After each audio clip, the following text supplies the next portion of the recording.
Totality for Humanity. Totality for Humanity. Totality for Humanity. Hasil kerjasama Meta FM dan PMI Surakarta. Totality for Humanity. 104.7 Meta FM, your inspiring family. Selamat sore Mata Miyarsa. Wah, akhirnya di bulan Juni, tepat di tanggal 6, ini Totality for Humanity kembali hadir lagi menemani Meta Miyarsa ya. Jadi buat Meta Miyarsa yang, udah dari kemarin-kemarin mana ya kok Teva ini nggak ada ya di Meta. Kemarin kan sempat cooling down dulu. Nah sekarang kita udah bisa siaran lagi bareng sama PMI. Dan tentunya Dila ini nggak sendirian ya. Sudah ada narasumber yang hadir di studionya Meta FM. Kita langsung sapa aja. Selamat sore Ibu Tuti. Selamat sore. Gimana nih Bu kabarnya? Alhamdulillah baik. Baik ya Bu ya. Dan ini kan kita udah lama nih nggak siaran ya Bu ya. Sekarang lagi siaran, masih kondisinya istilahnya memang Solo ini masih KLB ya Bu ya. Dan kita ini akan ngebahas seputaran isolasi mandiri di rumah ya Bu ya. Nah kalau misalnya yang namanya isolasi berarti kan kita harus berdiam diri di rumah ya Bu ya. Nanti juga buat Meta Mirsa mungkin yang pengen tahu seperti apanya, nanti boleh tanya langsung ke Meta. Tapi karena sekarang ini kita melakukan isolasi karena satu virus yang memang sekarang lagi mewabah di Indonesia bahkan di dunia ya Bu ya, yaitu adalah virus COVID-19. Nah mungkin bisa dijelaskan Bu, untuk virus COVID-19 ini sebenarnya apa Bu? COVID-19 ini merupakan penyakit menular yang disebabkan oleh virus corona. Jadi seperti virus influenza biasa, ya. Dan gejalanya biasa seperti batuk, pilek gitu. Jadi tidak ada bedanya dengan influenza biasa. Jadi ada letih, lesu, kemudian ada juga gangguan pernapasan. Jadi memang sulit dibedakan sebenarnya ya. Ya, jadi kita harus mawas diri tatkala kita sudah ada gejala seperti itu. Anggaplah kita untuk isolasi di rumah. Oke. Terlepas dari misalnya nanti hasilnya apakah memang bukan karena COVID, karena mungkin flu ya Bu ya. Tapi kita harus mawas diri dan lebih istilahnya jaga diri supaya tidak menular ke yang lain, gitu ya. Dan berarti ini dari batuk, demam, sakit, terus letih lesu, gangguan pernapasan, kita nggak bisa langsung mendiagnosa itu adalah COVID ya Bu. Berarti harus ada pengecekan ya. Iya. Jadi makanya kenapa sementara ini kita isolasi 14 hari di rumah itu, kita biar tahu kondisi sampai berapa hari. Biasanya ada gejala-gejala yang mengarah ke sana itu sekitar tidak sampai nunggu 14 hari. Biasanya nunggu 9 hari sudah ada penurunan ke arah sana. Biasanya kita sudah ada tes rapid dulu.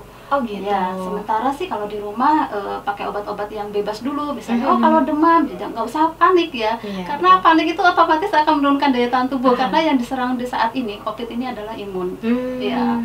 Jadi mungkin bisa dilanjutkan. Oh gitu. Jadi nggak usah khawatir, nggak usah panik dulu ya Bu ya. Yang paling penting kita istilahnya kalau misalnya demam, penanganan pertamanya pakai obat yang sekarang bisa dipakai dijual umum ya Bu ya.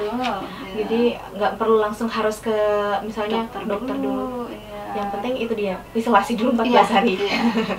Baiklah Ibu Tuti, nanti kita akan bahas lebih lanjut lagi. Jadi buat Mata Miyarsa yang pengen tanya juga boleh langsung WhatsApp aja di 081226566400, atau mungkin mau lihat di YouTube channelnya Meta, langsung aja buka di Radio Meta FM ya.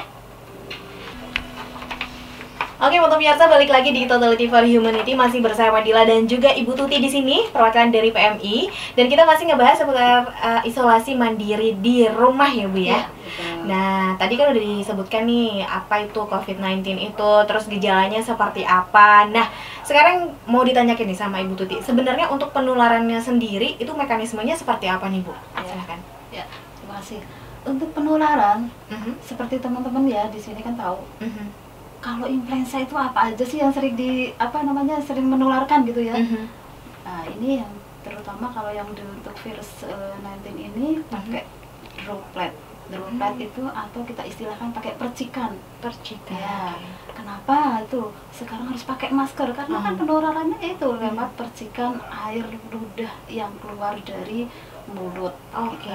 Ya saat bicara, atau yang paling pelontar ya itu bersin ya, bersin, kemudian batuk ya, itu pasti semburannya sekitar 1-2 meter.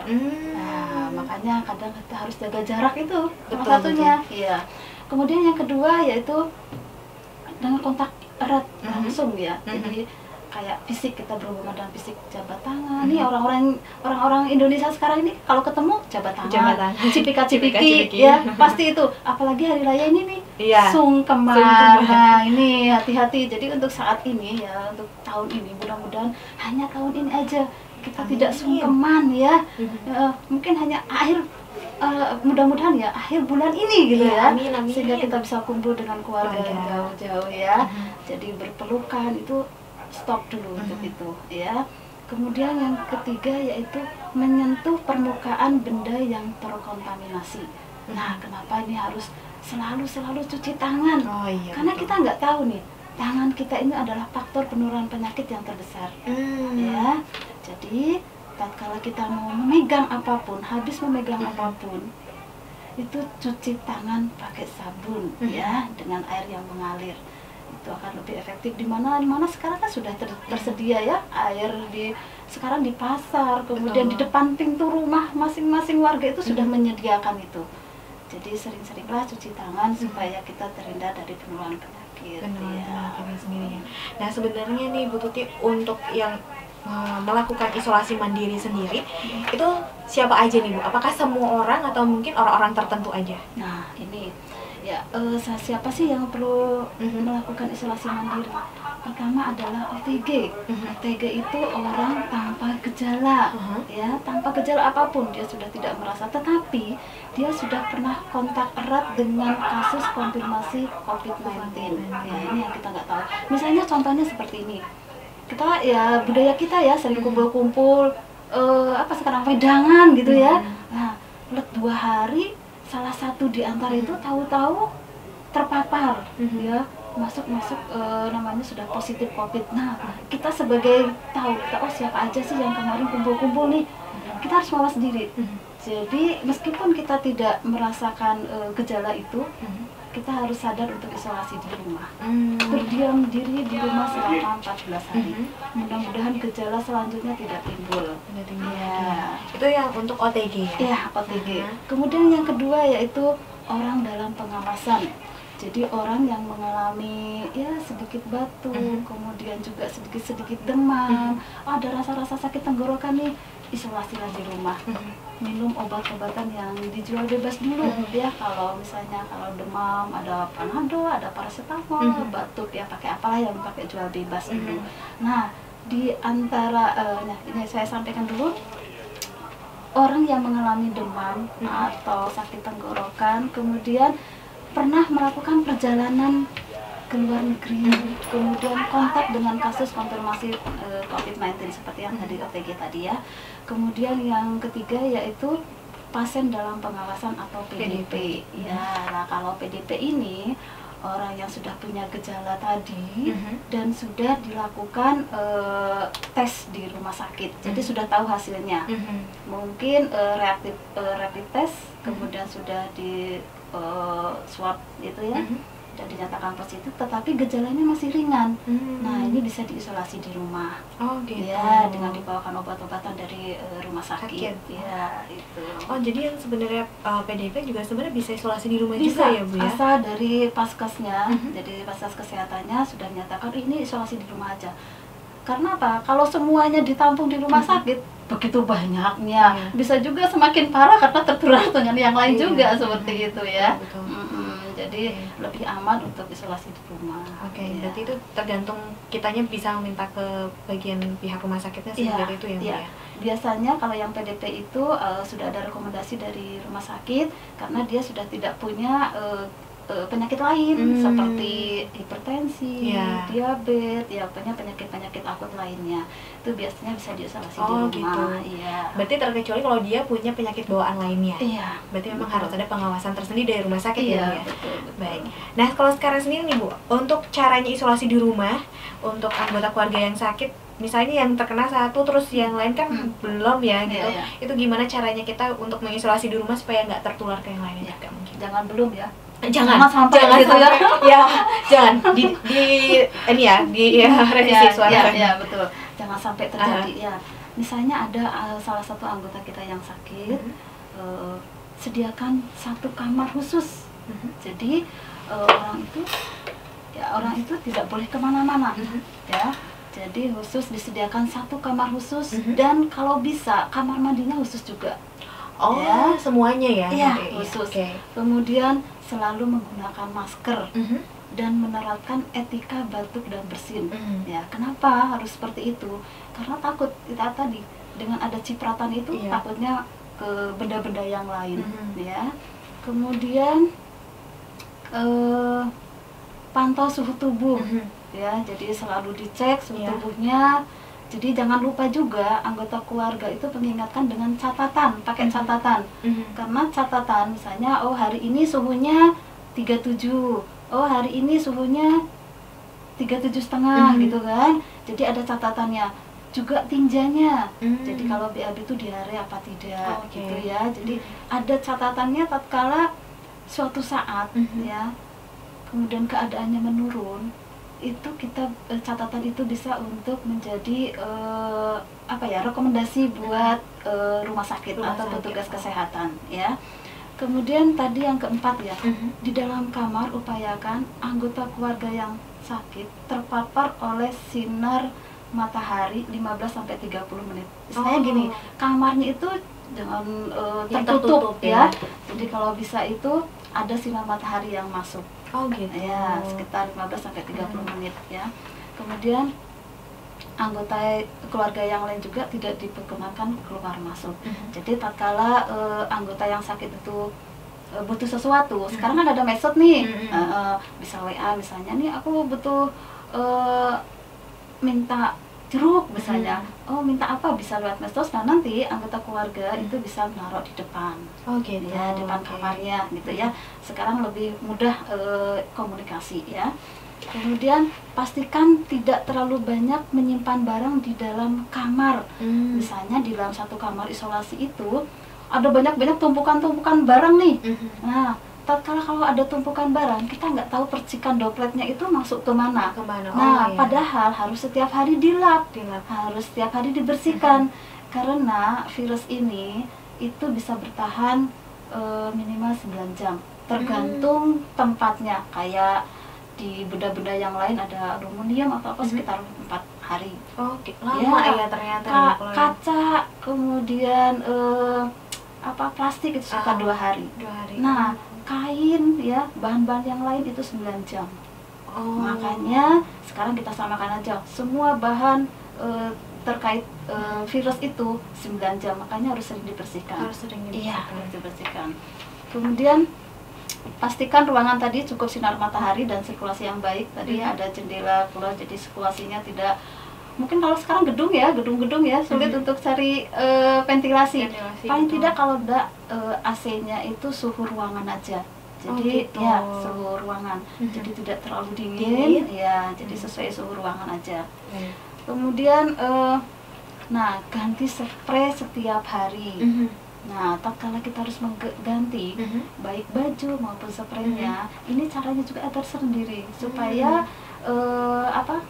virusnya itu yang menempel di kain itu bisa hilang ya untuk virusnya. Itu dengan cara merendam dengan air klorin atau deterjen sekitar 10 menit. Ya, setelah 10 menit baru kita cuci seperti biasa, kemudian dijemur. Ya. Itu kemudian bersihkan kamar paling tidak 1 kali sehari atau sewaktu-waktu bila dibutuhkan. Jemur kasur juga ya, kasur kemudian bantal ya, nggak harus setiap hari kalau itu ya, kalau diperlukan aja. Kalau basah ya mesti harus dijemur, kalau enggak 1 minggu sekali paling tidak untuk kasur, karena kan mesti besar ya dan berat ya. Kemudian sediakan tempat sampah yang tertutup dan pakai lapisan plastik. Ya, jadi tatkala kita membuang jangan nunggu penuh dulu. Pokoknya enggak penuh pun setiap hari harus dibuang. Dan jangan lupa sebelum dibuang plastiknya harus diikat dulu. Ya, gitu. Nah, karena pasien yang punya sakit ini biasanya kalau ada lendir-lendir nih, supaya tidak bolak-balik ke kamar mandi, sediakan tong sampah lagi, satu lagi yang pakai plastik. Jadi jangan bercampur dengan sampah yang lain. Khusus ya? Iya, khusus ya. Kemudian pastikan keluarga yang sakit itu cukup gizinya, 4 sehat 5 sempurna, cukup buah, cukup sayur, lauk gitu ya. Karena ini akan menjadi penunjang untuk meningkatkan imun tubuh ya. Kemudian jangan lupa lah olahraga ringan gitu ya. Kemudian nah satu lagi, tatkala kita memakai piring, gelas, itu juga harus tersendiri. Jadi caranya setelah dipakai, siram dengan air panas, kemudian cuci pakai sabun, kemudian dikeringkan. Oke. Ya, jadi hal-hal seperti itu seperti sabun, kemudian pasta gigi itu harus tersendiri. Dipisahkan ya. Iya, harus dipisahkan. Nah, mungkin ini sendiri nih Bu, kalau itu kan untuk lingkungan yang di dalam rumah ya. Nah, kalau untuk kebersihan lingkungannya sendiri nih Bu, ini bagaimana? Nah, ini namanya PHBS ya, perilaku hidup bersih dan sehat. Nah, kalau misalnya ada keluarga anggota kita yang sakit, mestinya akan mempelajari anggota keluarga yang lain untuk bisa hidup bersih dan sehat. Ini jadi salah satu keuntungannya. Jadi, semua bisa termotivasi untuk bisa hidup bersih. Jadi ventilasi sama, rumah selalu dibersihkan, solokan-solokan yang tergenang air juga harus dibersihkan. Ya. Kemudian jangan lupa nih handle pintu nih yang sering kita buka tutup gitu ya, karena itu kita sudah pegang nih, habis keluar dipegang gitu kan, kita dibersihkan lewat cairan disinfektan dengan elap ya. Jadi handle pintu, kemudian apalagi remote mungkin ya yang sering dipakai pegang-pegang kalau kita lihat TV nih, itu hal yang kecil loh, tetapi itu bisa menjadi penular penyakit. Kemudian rutin membersihkan rumah ya dengan benda-benda yang sering disentuh yang tadi ya, ada gagang pintu, kemudian pegangan tangga tuh jangan lupa ya. Kebanyakan kita kan di rumah itu sudah ada itu ya, tingkat gitu ya. Nah itu ada pegangannya yang sering kita pegang tatkala kita saat naik dan turun. Kemudian tadi menjemur kasur, bantal paling dah setiap hari ya, kayak bed cover gitu ya yang tebal-tebal. Sama spraynya juga harus diganti setiap hari. Oke. Berarti sebenarnya kayak mengajarkan kita untuk yang awalnya agak misalnya acuh tak acuh dengan kebersihan betul. di kamar istilahnya ya Bu ya. Iya. Akhirnya dengan seperti ini kita lebih aware sendiri ya untuk lebih bersih lagi, berperilaku hidup bersih, makan juga yang sehat, bergizi. Sering dilap-lap juga itu. Nah, itu bukan hanya disayang-sayang orangnya ya kan. Dia harus benar-benar semuanya. Yang dipegang itu juga harus disayang. Ayo benar, ini kan semuanya. Jadi sekarang bukan hanya yang orangnya ya, semuanya yang dipegang harus disayang, betul. Jadi kita harus lebih sadar diri, mawas diri juga ya Bu Tuti ya. Oke, pemirsa, balik lagi di Totality for Humanity bersama Dila dan juga Ibu Tuti. Masih dari perwakilannya PMI Surakarta. Dan gak kerasa ternyata udah jam 16.41 ya. Udah 41 menit kita siaran ya Bu ya. Dan cepet kayaknya ya. Cepet ya. Dan kita masih bahas isolasi mandiri di rumah nih pemirsa. Tadi kan baru aja sebelum break kita ngebahas PHBS ya Bu ya. Nah kalau sekarang nih mungkin bisa dikasih tahu nih sama Meta Miyarsa juga nih Bu Tuti, apakah dengan berjemur di bawah sinar matahari itu virus COVID bisa hilang ataupun bisa mati gitu loh Bu, bisa sembuh? Silakan. Berjemur itu adalah salah satu manfaatnya adalah meningkatkan sistem imun tubuh ya, atau kekebalan tubuh. Karena virus ini memang belum ada obatnya, hanya imun kita aja yang bisa buat sembuh gitu ya. Karena apa? Kandungan vitamin D ini yang terbentuk itu akibat paparan sinar matahari. Makanya sekarang hanya dihimbau juga untuk masyarakat ini sering berjemur ya. Nah, ini kemarin sempat ada hoax ya. Jadi jam 10 berjemur padahal itu panas sekali nih ya. Jadi itu tergantung wilayahnya ya. Mungkin itu di luar negeri sana gitu ya. Kalau di Indonesia ini mungkin jam 9 aja sudah panas. Sudah panas. Iya, sudah panas. Jam 8 9 lah. Karena yang bisa merasakan adalah kulit kita. Dan kalau sudah terlalu panas itu akan merusak kulit juga. Oh, gitu. Ya. Berarti memang harus dilihat-lihat dulu ya Bu, jangan sampai pas terlalu siang ya. Iya. Dan itu paparan sinar matahari itu dapat membantu mencegah infeksi dalam tubuh dan melawan penyakit. Ya. Jadi kalau waktu tadi menyesuaikan tempat, cuaca juga kadang jam 9 masih mendung tuh ya kan. Jadi dilihat. Jadi saat matahari keluar dan hangat menyentuh kulit, bagus bagi kulit yang langsung terpapar oleh sinar matahari. Dan sekarang itu kayaknya banyak yang bertelanjang dada gitu ya, karena apa? Pingin langsung terpapar oleh sinar matahari. Oke. Berarti ini memang untuk waktunya sendiri harus bisa disesuaikan juga ya sama tempat dan juga cuacanya ya Bu ya. Baik. Nah, karena kan sekarang ini banyak banget di istilahnya di sounding untuk kita jaga jarak, yang namanya social distancing, physical distancing. Nah, pengertiannya dari social distancing sama physical distancing ini apa sebenarnya Bu? Sebenarnya hanya istilah saja ya. Sebenarnya kalau social distancing itu merupakan salah satu langkah pencegahan dengan menganjurkan orang sehat untuk membatasi kunjungan ke tempat ramai dan kontak langsung ya dengan orang lain. Nah, kemudian kalau physical distancing ini adalah pembatasan fisik yang dimaksud untuk mencegah penularan penyakit dengan menjaga jarak fisik satu sama lain. Sebenarnya hampir sama juga ya kan, itu hanya istilah saja. Malah sekarang sering diatasnamakan kalau social distancing itu dengan langsung menyampaikan physical distancing. Ya, mau tidak mau kan, kalau social distancing terlibat dengan banyak orang, mau tidak mau kalau ketemu dengan orang jabat tangan. Ini makanya sekarang sudah bukan hal zaman lagi istilah itu dipermasalahkan. Jadi kita siap untuk physical distancing. Ya, jadi jaga jarak, kemudian hindari kerumunan, ya kan, keramaian. Jadi kalau itu sudah kumpul-kumpul sudah tidak lagi, kita bisa lewat dengan medsos ya, ada Zoom, ada apa itu kan bisa ya. Jadi itu kan lebih dipermudah sebenarnya Bu ya.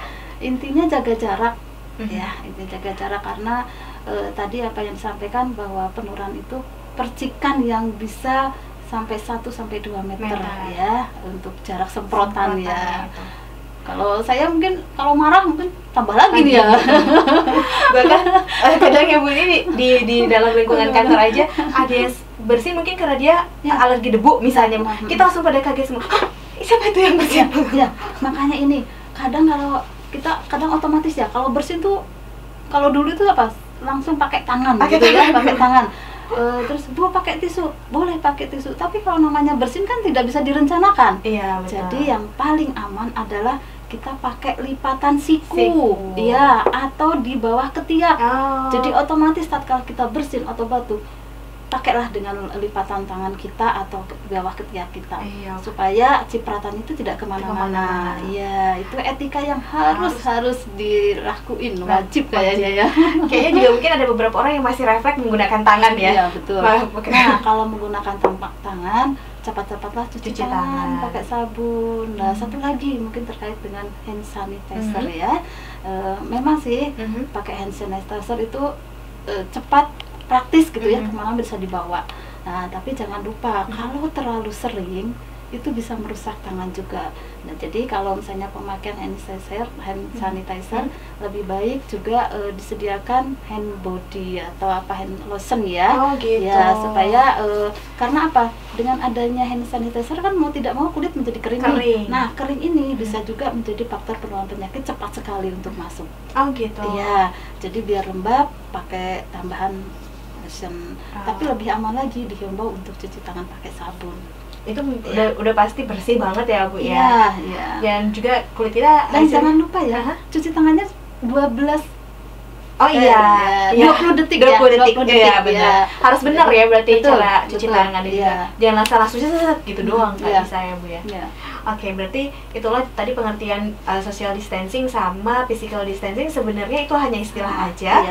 Yang paling intinya adalah kita menjaga jarak. Ya Bu ya. Berarti kita harus benar-benar bisa tahu kayak misalnya tadi kan yang kayak kalau pas pada saat bersin kita harus bisa etikanya dalam bersin itu seperti apa ya Bu ya. Nah, kalau misalnya ini sendiri Bu, untuk ibu yang sedang menyusui nih Bu ya. Misalnya ibu yang sedang menyusui ini terkena ataupun positif COVID-19. Nah, bagaimana akhirnya harus bagaimana, apakah tetap dipisahkan dengan anaknya yang masih bayi atau bagaimana Bu? Karena kan pasti susah ya. Tadi sampaikan bahwa penularan itu lewat hubungan erat, kontak erat. Nah, begitu juga dengan ibu dan anak harus dipisah. Tetapi gizi anak harus terpenuhi. Jadi ASI-nya bisa dipaping disedot ya kalau sekarang ini disedot kemudian diberikan kepada bayi. Tapi anaknya harus terpisah dengan ibunya. Tapi asupan gizinya tetap karena virus ini tidak menembus ke barrier ASI. Oh, jadi Iya. nah itu tadi mau saya tanyakan Iya, juga betul. bahwa apakah ibu yang positif COVID ini ASI-nya juga akan menimbulkan virusnya tersebut Iya, gitu. iya. Ternyata nggak Ternyata jadi tidak. barriernya Iya, tersebut ya Bu ya. iya. Oh, jadi aman ya. Aman. Tapi mungkin agak kesulitan sebagai seorang ibu jauh dari anaknya pasti. Ya. Wow. Betul, betul. Tapi untuk sekarang ini memang Aha. kita harus Menyadari, kalau kita kontak langsung malah akan membahayakan anak kita sendiri. Iya. Jadi nah ini ada satu juga tip nih ya, tip. Jadi tatkala kita mau meminumkan susu karena hal yang baru mungkin ya, takutnya kalau udah pakai botol, tatkala ibunya sudah sembuh, takut kalau tidak bisa lagi menyusui. Bayinya jadi bingung, akhirnya nggak mau langsung netei ya gitulah. Ini salah satunya bisa pakai Copeder. Copeder itu seperti sejenis gelas kecil sloki dan diminumkan ke bayi sedikit demi sedikit. Agar si bayinya juga nggak bingung nantinya ya, tidak bingung ya. Karena harapannya kan seorang ibu pinginnya kan menyusui ya, menyusui itu. Jadi pakai Copeder, jadi seperti sloki itu memberikan minuman kepada bayi. Oke. Ya, jadi jangan khawatir ya ibu-ibu ya, tapi tetap mawas diri. Jangan karena sayang, sayang ini saya tetap harus kumpul dengan anak saya, justru malah membahayakan anak kita sendiri. Jadi tetap dipisah, ASI tetap diberikan, pemenuhan gizi anak tetap harus diberikan.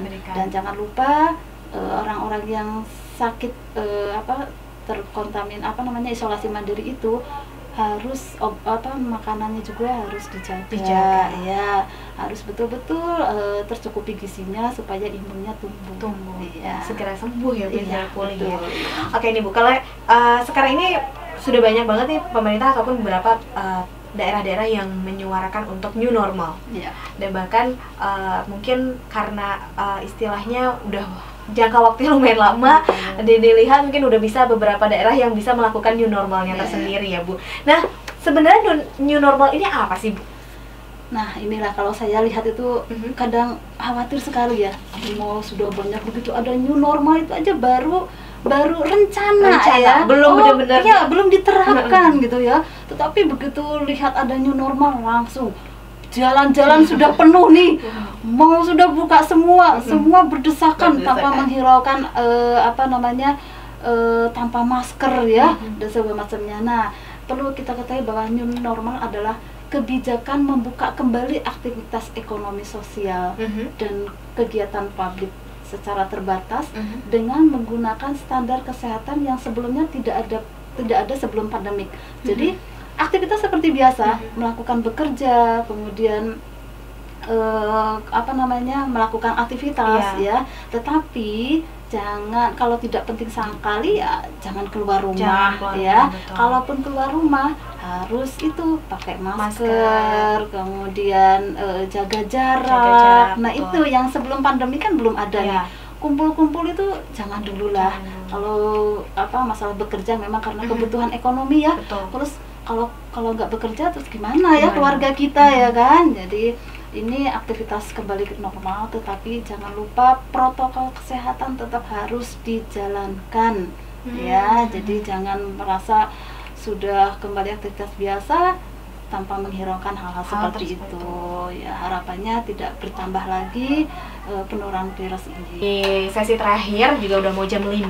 Jadi mungkin dari Ibu Tuti ada yang mau disampaikan untuk Meta Miasa terkait info dari PMI yang bagaimana mungkin kita mau ngerawat keluarga, informasi dari PMI-nya seperti apa, bisa dijelaskan, silahkan Bu Tuti. Ya, mungkin ada sedikit tambahan aja, bagaimana sih kita kalau mau sebagai penolong ya, kalau ada anggota kita yang sakit. Jadi sebelum menolong tetap cuci tangan dulu, kemudian pakai handscoon ya.